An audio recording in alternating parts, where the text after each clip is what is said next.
We've done it. We've beaten Newcastle 2-1 with two unbelievably late headers. But let me say this right now.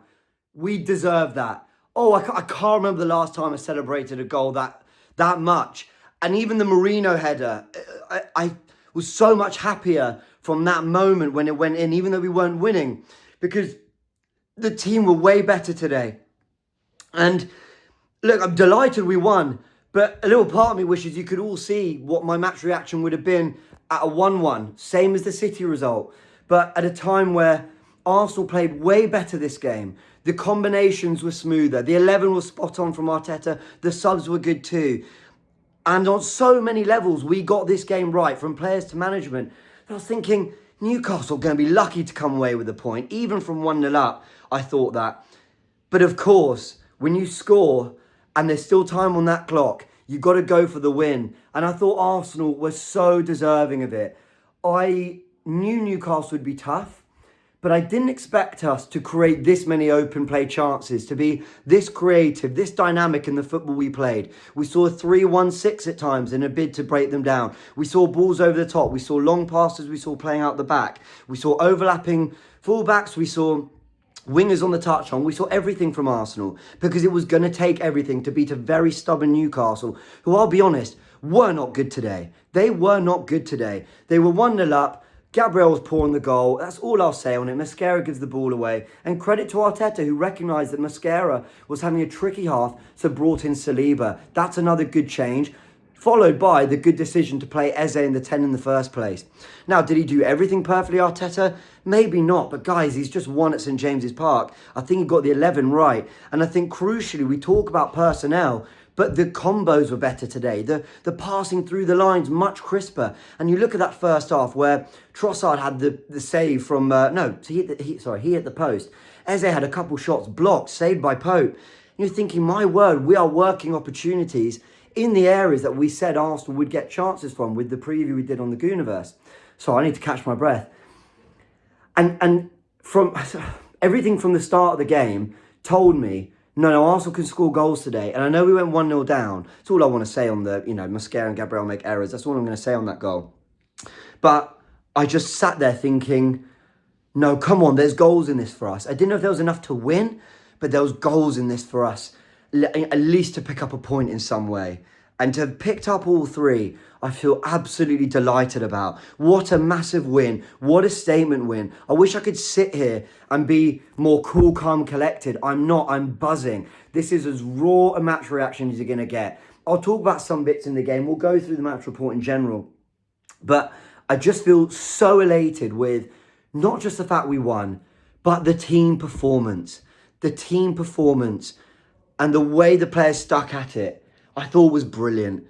Newcastle tried to set the tone early when Joe Linton just swings at Saka, escapes a yellow, I don't know how. And you're thinking, yeah, okay, they're going to be physical as always. And they were doing, Bruno Guimaraes was doing the chest bump to the crowd and the lifting the crowd and all that. And I was watching them going, these guys aren't that good.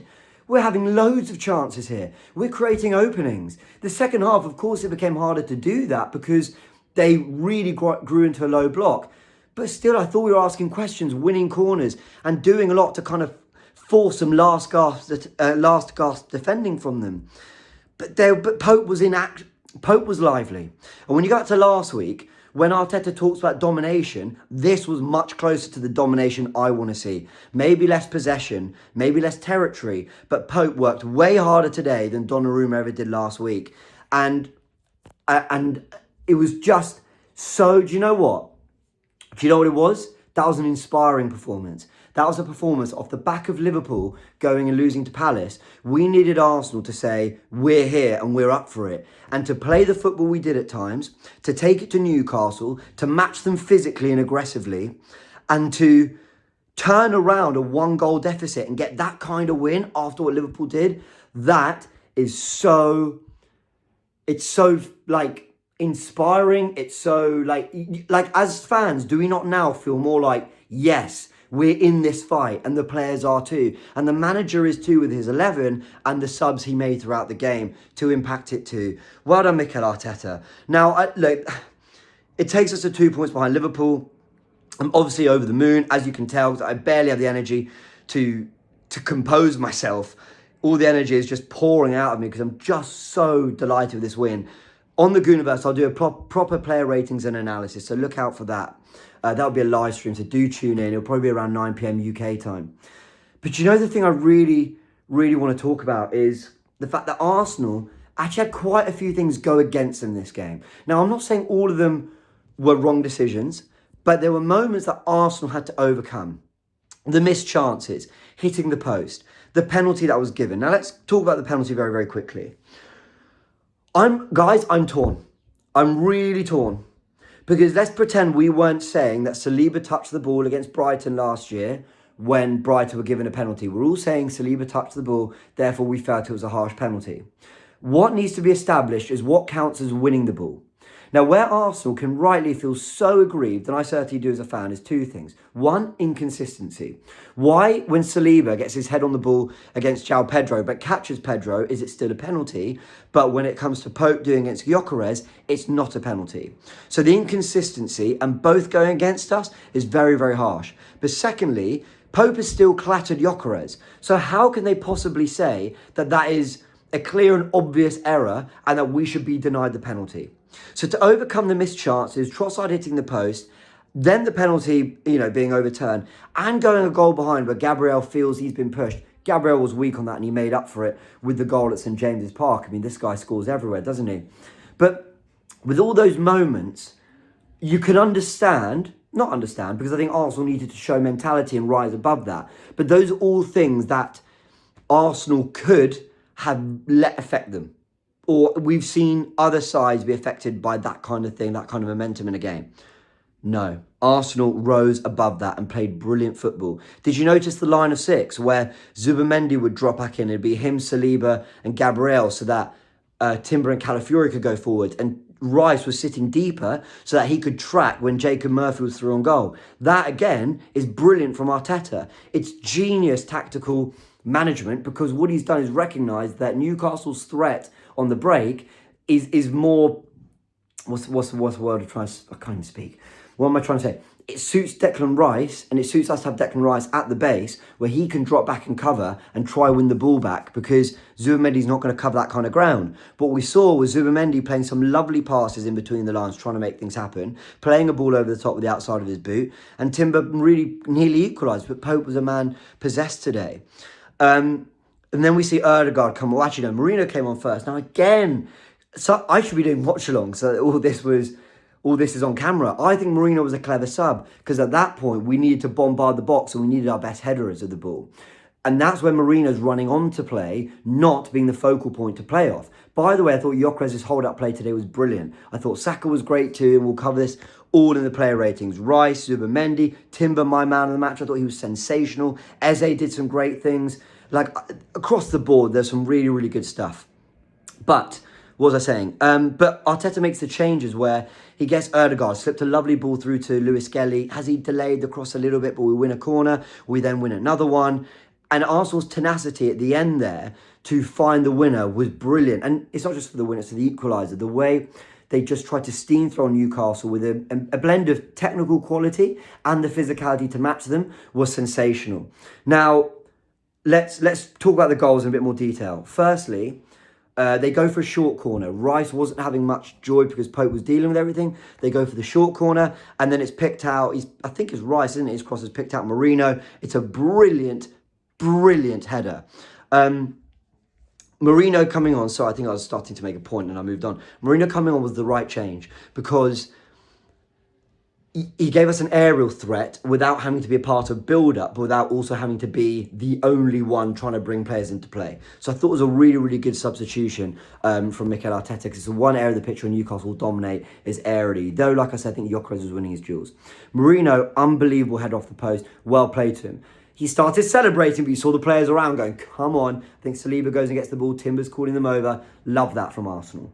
Anyway, we then have to weather a little bit of a storm. There are a few handball shouts, moments like that. I think largely they got all those decisions right. Guimaraes would have been harsh on the handball for him. Gabriel Merino would have been harsh for him. And that's pretty much it.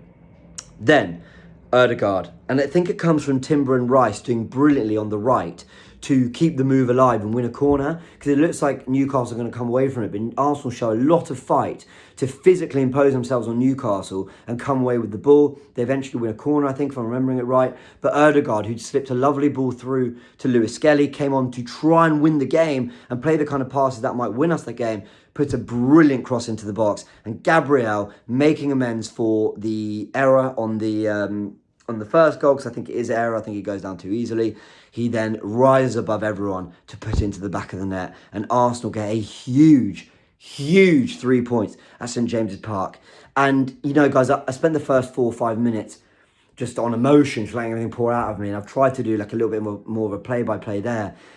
But everyone, I just want to say, like, there was a lot of criticism for Mikel Arteta last week, and I was very much a part of that. The press conferences, the choice to go for Merino. I saw some of the football we played today, and, you know, as much as we can kind of say, there we go, Arteta, you know, see, you should have played a 10, we were right. As much as we can say that, Arteta's had to coach that football into his team. The football we played is a product of what Mikel Arteta has done on the training ground too. So it's not just a case of he played Eze like we all wanted and it went right. Arteta's mark is all over this win, with the 11 he played, with the physicality that's in this team, the ability to match up to Newcastle physically, but also the substitutions he made to try win the game. Ødegaard came on at the right time, where Newcastle were parked up, trying to find ourselves a couple goals, and then Merino, that substitution there, was very, very good too, as well as bringing on Saliba for Mascara, who I thought had his worst game in an Arsenal shirt. But that's okay, he's young, and he will learn. He's done very well against Liverpool at Anfield. I'm sure he'll be okay.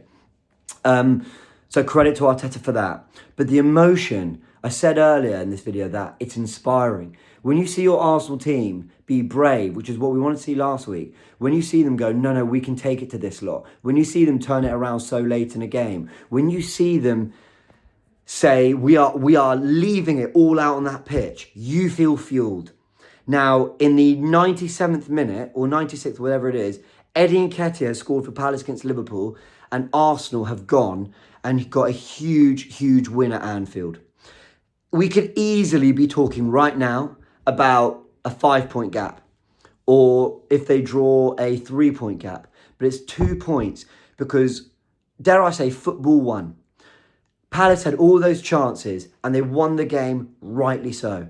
Arsenal had those chances and were braver today and took it to Newcastle and were the better team and won, rightly so. Now, that's not always going to happen. But sometimes, if you take the game to teams, sometimes the football gods look down on you and you force the issue, and it happens. You knock on that door enough and you're brave enough and you go for that team and you chase them enough, it can happen. And when you do that, it's not just winning a game and you close the gap to 2 points, you feel good. It's feeling like, my God, we left it all out there and we won and we deserved it.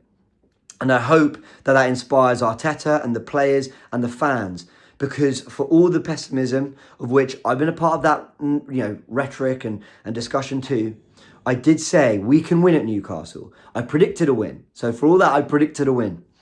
And I also said that this can be the start of a potential run where we start to build momentum and put pressure on Liverpool.